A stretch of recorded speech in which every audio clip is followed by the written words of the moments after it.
Welcome to this episode.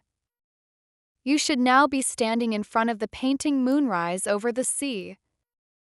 For a time, this was the most reproduced of Friedrich's works in the United States, thanks to its role as a signature piece in an earlier exhibition dedicated to him. Let's begin by taking a closer look at what we see. Before we talk about the people, let's talk about the sky. Some viewers may find the sky in Moonrise over the Sea exaggerated or even verging on kitsch, but there's an interesting scientific explanation for its dramatic colors. In 1815, just a few years before Friedrich completed this painting, the Tambora volcano erupted in Indonesia. It was one of the largest volcanic eruptions in recorded history and filled the atmosphere with ash and aerosols. These particles scattered sunlight, creating vivid and colorful sunsets and sunrises across Europe for years. Friedrich, ever attentive to the natural world, likely incorporated these extraordinary skies into his work, capturing the awe-inspiring beauty of nature even during its most turbulent moments.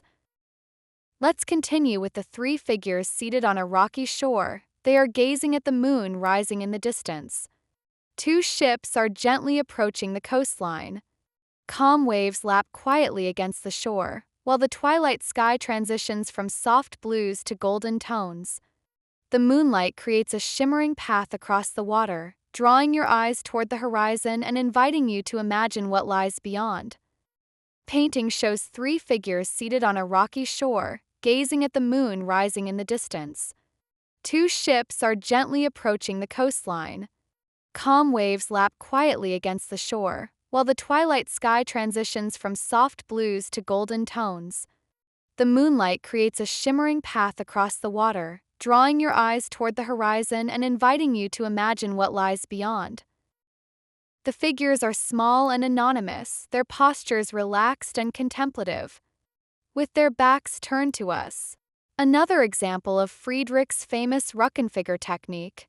They subtly invite us to step into their perspective and join them in their quiet reflection.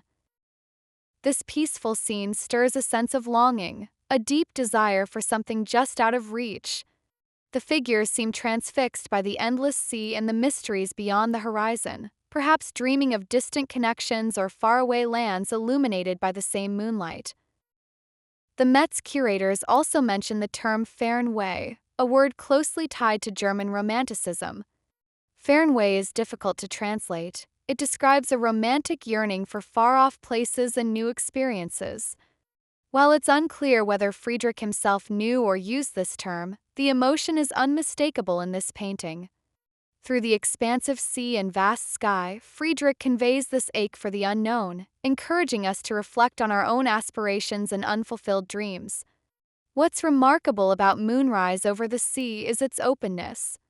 The lack of distractions or overly specific details creates space for you, the viewer, to project your own emotions and stories onto the scene. What do you long for? Where does your Fernweh lead you? When you're ready, we'll move on to the next section. We'll begin in the middle of the next gallery on the left-hand side. There you'll find a painting of a solitary figure in a forest.